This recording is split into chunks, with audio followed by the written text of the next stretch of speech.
ओम नमो भगवते वासुदेवाय। अनंत संसार महासमुद्रे मग्ना समुद्धर वासुदेव अनंत रूपे बीजोगायस्व अनंत रूपाय नमो नमस्ते। प्रभु श्री अनंत श्री नारायण विष्णु को अनंत बोली कहा जाए, कारण श्री नारायण विष्णु होउछन्ति समग्र सृष्टिर सृष्टिकर्ता, पालनकर्ता एवं संहारकर्ता। स्वयं शिव शंभु शंकर से मध्य अभिन्न नुहति बोली विश्वास करा जाए।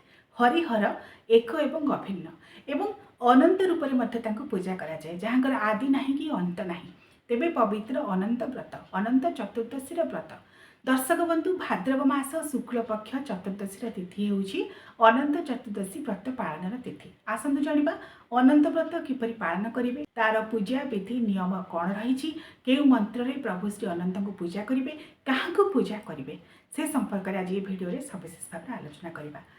प्रथम जाणिनेबा चलित वर्ष केउं दिन अनंत चतुर्दशी व्रत पड़ुछि। जेपरि भाव में आपण मानकु कहिली भाद्रव शुक्ल चतुर्दशी चलित वर्ष 2025 मसीह अनंत चतुर्दशी व्रत पालन करिवार तारीख हेउछि सेप्टेम्बर 6 तारीख शनिवार दिन एवं एथिपाई शुभ समय जहाँ रोची सकाळ 9:21 रु 12:33 पर्यंत अमृत बेला ये समय रोची। अनंत व्रत साधारणतः दिन बेला पालन करा जाए, तेणु जो मैंने अनंत चतुर्दशी व्रत पालन करने को चाहूँगी सकाळ 9:21 रु 12:33 मध्य यही व्रतर पालन करें। यही दिन नक्षत्र रोचे धनिष्ठा नक्षत्र। तेबे अनंत चतुर्दशी व्रत पालनर पूजा विधि संपर्क में आसतु जाणिनेबा। दर्शक बंधु अनेक अंचल प्रभु श्रीहरि नारायण विष्णु को ही यही दिन पूजा करा जाए एवं अनेक अंचल स्वयं शेषनाग अनंत जहाँकर शज्या स्वयं श्रीहरि नारायण विष्णु शयन करछन्ति तांकु मध्य एही दिन पूजा करा जाए। तेबे स्थल विशेष में अनेक जगह प्रभु श्रीहरि नारायण विष्णु को ही अनंत वासुदेव रूप में ग्रहण कर पूजा करा जाए। आमर भुवनेश्वर मध्य अनंत वासुदेव मंदिर रे एही दिन अनेक संख्यार लक्षाधिक श्रद्धालु भक्त सेठिकी जाइथांती। सेठी मध्य अनंत अछंती, वासुदेव अछंती एवं मझिरे मध्य सुभद्रा अछंती। अनंत रूप में स्वयं बलभद्र भगवान अछंती। बलभद्र एवं जगन्नाथ एक एवं अभिन्न बोली मध्य विश्वास करा जाए।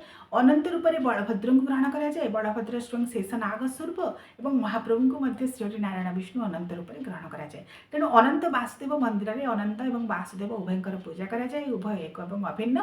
तेबे घर मानक आम अनंत चतुर्दशी व्रत जदि पालन करने को चाहिए क्या पूजा करवा, यह अनेक दर्शकों मन में प्रश्न थे। आपण मैंने प्रश्न करते दर्शक बंधु घरे आपण मैंने दुई प्रकार भाव में पूजा करेंगे।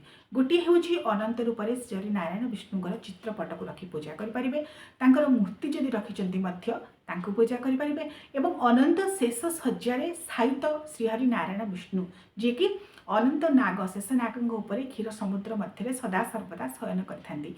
सही मुद्रारे जदि प्रभु नारायण मूर्ति आपण पाखे अच्छी बा चित्रपट आपण पाखे अच्छी, प्रभुंकर पददेश स्वयं माँ लक्ष्मी प्रभुंकर चरण जुगल को आउसी दौथे। जदि सही मूर्ति अच्छी बा केवल श्री नारायण विष्णुकर साहित्य मूर्ति अच्छी अनंत आपण मैंने दिन पंचोपचार विधि पूजा करेंगे। अनेक जगह शेषनाग को पूजा करा जाए। मुझे पूर्व आपण कहली शेषनाग होउछन्ति अनंत स्वयं बलभद्र भगवान स्वरूप एवं जहाँकर फणार अग्रभाग ए सचराचर विश्व जगत समाहित होइछन्ति बोली विश्वास करा जाए। तेणु शेषनाग रूप में अष्टकूल नाग को मध्य एही दिन पूजा करा जाए। प्रभु श्री नारायण विष्णुकर मूर्ति बा चित्रपट तांको पाखरे अष्टकूल नाग शेष नागंकर प्रतीक रूप में पूजा करा जाए। जदि आपण पाखे मूर्ति बा चित्रपट नाही एवं आपण घरे शालग्राम अच्छी श्री नारायण विष्णुकर एकाकी मूर्ति बा लक्ष्मी नारायण अच्छा अनंत रूप भाव आपण मैंने पूजा करेंगे। ब्राह्मण को डकाई अनंत चतुर्दशी व्रत पूजा करेंगे। जदि आपण मैंने नुआ भाव में आरंभ करने को चाहते ब्राह्मण को डकाई संकल्प नहीं अनंत चतुर्दशी व्रत पूजा करेंगे एवं अनंत चतुर्दशी व्रत जो मैंने करुछंती आरंभ करुछंती 14 वर्ष पर्यंत यही व्रत पालन करने को पड़ो। जेपरी भाव में एकादशी व्रत 11 वर्ष पर्यंत पालन करने को पड़े, चतुर्दशी व्रत 14 वर्ष पर्यंत पालन करने को पड़े एवं प्रभु अनंत उद्देश्य समर्पित यही व्रत 14 प्रकार फूल 14 प्रकार फल 14 प्रकार पूजा द्रव्य व्यवहार करा जाए एवं जो व्रत तैयारी करा जाए सबुठार स्वतंत्रता हेउछि अनंत चतुर्दशी व्रत। से व्रत 14टी गंठी पड़े, कारण प्रभु अनंत श्री नारायण विष्णु जी होती चतुर्दश भुवनर अधिकारी। सप्तलोक एवं सप्त पाताल। सप्तलोक किए ना भू भुव सोह मह जन तप सत्य एवं सप्त पाताल किए ना अतल वितल तलातल पाताल रसातल महितल। এই ସପ୍ତ ଲୋକ ସପ୍ତ ପାତାଳର ଅଧୀଶ୍ୱର ହେଉଛନ୍ତି ପ୍ରଭୁ ଶ୍ରୀ ନାରାୟଣ ବିଷ୍ଣୁ, ଯାହାଙ୍କଠାରୁ ଅଭିନ୍ନ ହେଉଛନ୍ତି ପ୍ରଭୁ ବଳଭଦ୍ର ଭଗବାନ ଶେଷନାଗ ଅନନ୍ତଙ୍କ ସ୍ୱରୂପ। ତ୍ରେତୟା ଯୁଗରେ ସ୍ୱୟଂ ଲକ୍ଷ୍ମଣଙ୍କ ରୂପରେ ପ୍ରଭୁଙ୍କର ଲୀଳାଖେଳାରେ ସାଙ୍ଗ ଦେବା ପାଇଁ ସେ ଆବିର୍ଭାବ ହୋଇଥିଲେ। ଦ୍ୱାପର ଯୁଗରେ ପ୍ରଭୁ ଶ୍ରୀ ବଳଭଦ୍ର ଅନନ୍ତ ରୂପରେ ଆବିର୍ଭାବ ହୋଇଥିଲେ ଏବଂ କଳି ଯୁଗରେ ମଧ୍ୟ ଆମେ ଦେଖୁଛେ ମହାପ୍ରଭୁ ଶ୍ରୀ ଜଗନ୍ନାଥଙ୍କର ଅଗ୍ରଜ ବଳଭଦ୍ର ଭଗବାନ ରୂପରେ ସେହି ଶେଷନାଗ ଅନନ୍ତ ସିଏ ମଧ୍ୟ ରହି ଲୀଳା ରଚନା କରୁଛନ୍ତି। ତେଣୁ ହରି ଓ ହର ଅଭିନ୍ନ।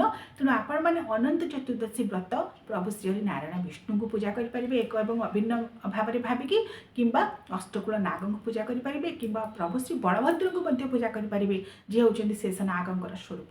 ତେଣୁ ଯାହା ବ୍ରତ ବିଧାନରେ ରହିଛି ସାଧାରଣତଃ ଶ୍ରୀ ନାରାୟଣ ବିଷ୍ଣୁଙ୍କୁ ଆମେ ଏହି ଦିନ ଅନନ୍ତ ବୋଲି ଭାବିକି ପୂଜା କରିଥାଉ। ଅଷ୍ଟକୂଳ ନାଗଙ୍କ ଉଦ୍ଦେଶ୍ୟରେ ପୂଜା କରାଯାଏ। ଏହି ଦିନ ମଧ୍ୟ ନାଗମାନଙ୍କ ଉଦ୍ଦେଶ୍ୟରେ କ୍ଷୀର ପ୍ରଦାନ କରାଯାଏ। ଯେଉଁଠାରେ ନାଗ ହୁଙ୍କା ରହିଛି, ନାଗମାନେ ରହିଛନ୍ତି, ସେଠି ମଧ୍ୟ ଲୋକମାନେ ଯାଇକି ପୂଜା ଅର୍ଚ୍ଚନା କରିଥାନ୍ତି, ତାଙ୍କୁ କ୍ଷୀର ପ୍ରଦାନ କରିଥାନ୍ତି ଏବଂ ତାଙ୍କର ଆଶୀର୍ବାଦ କାମନା କରିଥାନ୍ତି। ତେଣୁ ଅନନ୍ତ ବ୍ରତ ବା ଅନନ୍ତ ଚତୁର୍ଦ୍ଦଶୀର ବ୍ରତରେ 14 ସଂଖ୍ୟାଟି ବିଶେଷ ଭାବରେ ଯୋଡ଼ି ହୋଇଛି। କାରଣ ଚତୁର୍ଦ୍ଦଶ ଭୁବନର ଅଧିକାରୀ ରୂପରେ 14 ପ୍ରକାର ଫୁଲ, 14 ପ୍ରକାର ଫଳ ଏବଂ ଯଦି ଆପଣମାନେ ଅନେକ ଲୋକ ମଧ୍ୟ 14ଟି ଦୀପ ମଧ୍ୟ ଏହି ଦିନ ଜାଳିଥାନ୍ତି। ଯେପରି ସୁଦଶା ବ୍ରତରେ ଆମେ 10ଟି ଦୀପ ଜାଳିଥାଉ, ଅନନ୍ତ ଚତୁର୍ଦ୍ଦଶୀ ବ୍ରତ ଯେଉଁମାନେ ନୂଆ କରି ଆରମ୍ଭ କରିଥାନ୍ତି 14ଟି ଦୀପକୁ ଜାଳିଥାନ୍ତି। ଏବଂ ଯେପରି ଭାବରେ ମୁଁ ଆପଣମାନଙ୍କୁ କହିଲି, ବ୍ରତରେ ଗଣ୍ଠି ମଧ୍ୟ 14ଟି ପଡ଼ିବ। ନାଲି ରଙ୍ଗର ସୂତା ହଳଦୀରେ ତାକୁ ବୁଡ଼ାଯିବ, 14ଟି ଗଣ୍ଠି ପଡ଼ିବ। ସେହି ଅନନ୍ତ ବ୍ରତ ତାହାକୁ କୁହାଯାଏ ଅନନ୍ତ ବ୍ରତ। ସେ ଅନନ୍ତ ବ୍ରତକୁ ପ୍ରଭୁଙ୍କ ପାଖରେ ରଖି ପୂଜା କରାଯାଏ। ତାପରେ ହସ୍ତରେ ଧାରଣ କରାଯାଏ। ନାରୀମାନେ ସାଧାରଣତଃ ବାମ ହସ୍ତରେ ଏହାକୁ ଧାରଣ କରନ୍ତି ମଣିବନ୍ଧ ପାଖରେ, ଏବଂ ପୁରୁଷ ଲୋକମାନେ ଦକ୍ଷିଣ ହସ୍ତରେ ବା ଡାହାଣ ହସ୍ତରେ ଧାରଣ କରନ୍ତି ମଣିବନ୍ଧ ପାଖରେ। ଏହି ଅନନ୍ତ ଚତୁର୍ଦ୍ଦଶୀ ବ୍ରତକୁ ଉଭୟ ପତି ପତ୍ନୀ କରିପାରିବେ, ସ୍ୱାମୀ ସ୍ତ୍ରୀ କରିପାରିବେ, ଜାତି ଧର୍ମ ବର୍ଣ୍ଣ ନିର୍ବିଶେଷରେ ସମସ୍ତେ ଏହି ବ୍ରତକୁ ପାଳନ କରିପାରିବେ। ଏବଂ ଥରେ ଆରମ୍ଭ କଲେ 14 ବର୍ଷ ପର୍ଯ୍ୟନ୍ତ ନିଷ୍ଠାପର ଭାବରେ ଏହି ବ୍ରତକୁ ପାଳନ କରାଯାଏ। ତେଣୁ ଆପଣମାନେ ଯଦି ପ୍ରଥମ ଥର ଆରମ୍ଭ କରୁଛନ୍ତି, ବ୍ରାହ୍ମଣକୁ ଡାକି ଉପଯୁକ୍ତ ବିଧି ବିଧାନ ସହିତ ସଂକଳ୍ପର ସହିତ ଏହି ବ୍ରତକୁ ଆରମ୍ଭ କରନ୍ତୁ। ଏବଂ ତାପରେ ପରେ 14 ବର୍ଷ ପର୍ଯ୍ୟନ୍ତ ଯେଉଁ ବ୍ରତକୁ ପାଳନ କରିବେ, ଆପଣମାନେ ବ୍ରାହ୍ମଣକୁ ଡାକିପାରିବେ, ନଚେତ୍ ଘରେ ମଧ୍ୟ ସେହିପରି ଭାବରେ ବିଧିରେ ଯାହା ମୁଁ କହିଲି ଆପଣ ଭାବନାତ୍ମକ ଭାବରେ ପୂଜା ମଧ୍ୟ କରିପାରିବେ। ଅନନ୍ତ ବ୍ରତ ଦିନ ପଞ୍ଚୋପଚାର ବିଧିରେ ପ୍ରଭୁ ଶ୍ରୀ ଅନନ୍ତଙ୍କର ପୂଜା କରାଯାଏ। ଗନ୍ଧ ପୁଷ୍ପ ଧୂପ ଦୀପ ନୈବେଦ୍ୟ ଦେଇ ଆଳତି ଦେବେ।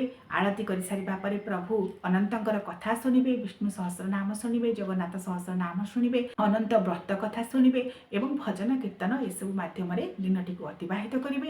ଏହି ଦିନ ମଧ୍ୟ ଚାହିଁଲେ ମାନେ ଆପଣମାନେ ବ୍ରାହ୍ମଣମାନଙ୍କୁ ଦାନ ଦକ୍ଷିଣା ଦେବେ।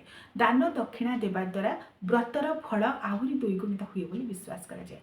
ଏବଂ ଶ୍ରୀହରି ନାରାୟଣ ବିଷ୍ଣୁଙ୍କର ମନ୍ଦିର ବା ଅନନ୍ତଙ୍କ ମନ୍ଦିର ବାସୁଦେବଙ୍କ ମନ୍ଦିର ଯାଇକି ମଧ୍ୟ ଆପଣମାନେ ଦର୍ଶନ କରିପାରିବେ। ବିନ୍ଦୁ ସାଗର କୂଳରେ ଆମର ଭୁବନେଶ୍ୱର ଏକାମ୍ର କ୍ଷେତ୍ରରେ ଯେଉଁ ଅନନ୍ତ ବାସୁଦେବ ମନ୍ଦିର ରହିଛି, ଏହି ଦିନ ମଧ୍ୟ ଅନେକ ଲୋକ ସେଠିକି ଯାଇକି ଅନନ୍ତ ବାସୁଦେବ ମନ୍ଦିରରେ ପୂଜା ଅର୍ଚ୍ଚନା କରିଥାନ୍ତି, ପ୍ରସାଦ ମଧ୍ୟ ସେବନ କରିଥାନ୍ତି। ମାତ୍ର ଅନନ୍ତ ବ୍ରତ ଯେଉଁମାନେ ଘରେ ପାଳନ କରୁଛନ୍ତି ସାଧାରଣତଃ କ'ଣ କରନ୍ତି ନା, ସୂର୍ଯ୍ୟୋଦୟ ପରଠାରୁ ଯେତେବେଳେ ସଂକଳ୍ପ ନିଅନ୍ତି, ପ୍ରାତଃ ସ୍ନାନ ସାରି ଶୌଚ ସାରି ସୂର୍ଯ୍ୟଦେବଙ୍କ ଉଦ୍ଦେଶ୍ୟରେ ଜଳ ଅର୍ଘ୍ୟ ପ୍ରଦାନ କରିବେ, ପ୍ରଭୁ ଶ୍ରୀ ଅନନ୍ତଙ୍କ ଉଦ୍ଦେଶ୍ୟରେ ପୂଜା କରିବେ, ତା ପୂଜା କରିବା ପୂର୍ବରୁ ସଂକଳ୍ପ କରିବେ। ତେଣୁ ସୂର୍ଯ୍ୟୋଦୟ ଠାରୁ ତା ପରଦିନ ସୂର୍ଯ୍ୟୋଦୟ ପର୍ଯ୍ୟନ୍ତ ଅନନ୍ତ ବ୍ରତକୁ ନିଷ୍ଠାପର ଭାବରେ ପାଳନ କରିବାକୁ ପଡ଼େ। ଆପଣମାନେ ଚାହିଁଲେ ମଧ୍ୟ ନିର୍ଜଳା ବ୍ରତ ଏହି ଦିନ ରଖିପାରିବେ। ଯଦି ନ ରହିପାରିବେ, ଜଳ ପଣା ପାଣି ବା କିଛି ଫଳ ମଧ୍ୟ ଗ୍ରହଣ କରି ଅନନ୍ତ ବ୍ରତକୁ ରଖିପାରିବେ। ଏବଂ ଗୋଟିଏ ବିଶେଷ କଥା ହେଉଛି ଅନନ୍ତ ବ୍ରତର, ଅନେକ ଅଞ୍ଚଳରେ ମଧ୍ୟ ଏହି ପ୍ରଥା ରହିଛି ଯେ ଯେତେବେଳେ ଅଷ୍ଟକୂଳ ନାଗଙ୍କର ପୂଜା କରାଯାଏ, ଅନନ୍ତଙ୍କର ପୂଜା କରାଯାଏ, ଚନ୍ଦନରେ କୁଶାରେ ସର୍ପାକୃତି ଅନନ୍ତଙ୍କୁ ମଧ୍ୟ ଏଥିରେ ଅଙ୍କାଯାଏ। ଏହି ମଧ୍ୟ ଗୋଟିଏ ବିଶେଷ ବିଧି। କାରଣ ଅନନ୍ତ ଭାବରେ ସାଧାରଣତଃ ଶେଷନାଗ ତାଙ୍କୁ ଆମେ ଗ୍ରହଣ କରିଥାଉ, ଯାହାଙ୍କର ମସ୍ତକର ଫଣାରେ ଏହି ପୃଥିବୀ ରହିଛି, ସଚରାଚର ବିଶ୍ୱ ବ୍ରହ୍ମାଣ୍ଡ ରହିଛି। ସେଥିପାଇଁ ଏହି ଦିନ ଚନ୍ଦନରେ ସର୍ପାକୃତି ଭାବରେ କୁଶ ଦ୍ୱାରା ସର୍ପଙ୍କର ଚିତ୍ର ମଧ୍ୟ ଅଙ୍କନ କରାଯାଏ। ଶ୍ରୀହରି ନାରାୟଣ ବିଷ୍ଣୁଙ୍କର ମୂର୍ତ୍ତି ଏବଂ ଚିତ୍ରପଟ ତ ଆମେ ବର୍ଷ ସାରା ରଖିଥାଉ, ମାତ୍ର ଅନନ୍ତ ବ୍ରତ ଦିନ ଯାହା ମୁଁ କହିଲି ଯେ ଚନ୍ଦନରେ ଗୋଟିଏ କୁଶ ନେବେ, ଚନ୍ଦନରେ ସର୍ପାକୃତି ନାଗଙ୍କର ଚିତ୍ର ଅଙ୍କନ କରିବେ, ତାଙ୍କୁ ମଧ୍ୟ ପୂଜା କରିପାରିବେ। ତେଣୁ ଅନେକ ବିଧି ବ୍ୟବସ୍ଥା ଭିନ୍ନ ଭିନ୍ନ ଭାବରେ ରହିଛି ଅନନ୍ତ ଚତୁର୍ଦ୍ଦଶୀ ବ୍ରତର। ଏବଂ ଏହି ଦିନ ଅନ୍ନ ଗ୍ରହଣ କରିବେ ନାହିଁ। विविध प्रकार फल मूल जल पणा पानी एवं चाहिए पूरी परोटा रात्र समय ग्रहण करेंगे। अनंत व्रत मध्याह्न समय जो समय मुझे कहली से ही समय ही पालन करेंगे। ता परदिन सूर्योदय पर व्रतर उद्यापन करेंगे। आसुची आगक पवित्र अनंत व्रत अनंत चतुर्दशी व्रत यही अवसर में आपण मानक अनेक अनेक अभिनंदन। ओम नमो अनंताय। ओम नमो भगवते वासुदेवाय।